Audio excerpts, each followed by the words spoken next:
একদম প্রথম কমপ্লেন্টের পরের দিন কলকাতা এলএইচএ পিপিজি থেকে একজন ফোন করে আমাকে আমার যে কমপ্লেনের সেই দিনের বিষয় ছিল কিছুটা, যে টাকা পয়সা পেমেন্ট হচ্ছে না, সুপারঅ্যানিয়েশন বেনিফিটসগুলো দিচ্ছে না, বিশেষ করে যেটা খুব তাড়াতাড়ি হয়ে যাওয়ার কথা সেটা দিচ্ছে না, লিভ স্যালারিটা। 1 মাস 20 দিন পর আপনাকে আমি কমপ্লেন করলাম।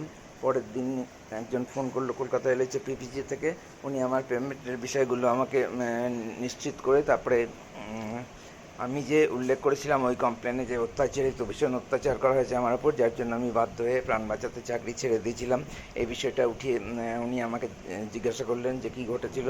আমি বিস্তারিতভাবে ওনাকে ঘটনার কথা জানালাম।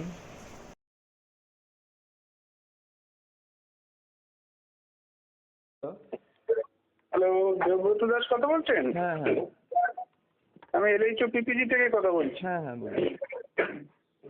আপনি একটা কমপ্লেন করেছেন। হ্যাঁ হ্যাঁ, তো ওইটা সম্বন্ধে একটু জানতে চাইছি। হ্যাঁ হ্যাঁ বলুন। টেনশন হয়ে গেল আমার এটা শুনেই। আমার কোনো অপরাধ নাই, তাও শুনেই শুনতে এমন অবস্থা হয়ে গেছে, আমার মানে ফোবিয়াটিক হয়ে গেছি একটু। তাহলে আমি হেলমেটটা খুলে তাতে কথা বলছি, বাড়িতেই আছি, বেরোচ্ছিলাম আর কি। কয়েক সেকেন্ড। হ্যাঁ হেলমেট।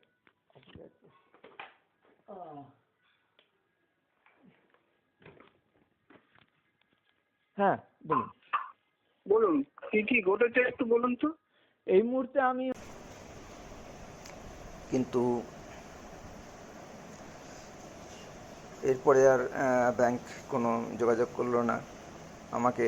এমনকি তার দিন 7 পরে অন্য একজন ফোন করে বলেছিল যে আমি এই কমপ্লেনে স্টিক থাকবো কি না। আমি হ্যাঁ বলাতে উনি আমাকে রেডি থাকতে বলেছিলেন, আমার কাছে যা সাক্ষ্য প্রমাণ ইত্যাদি আছে।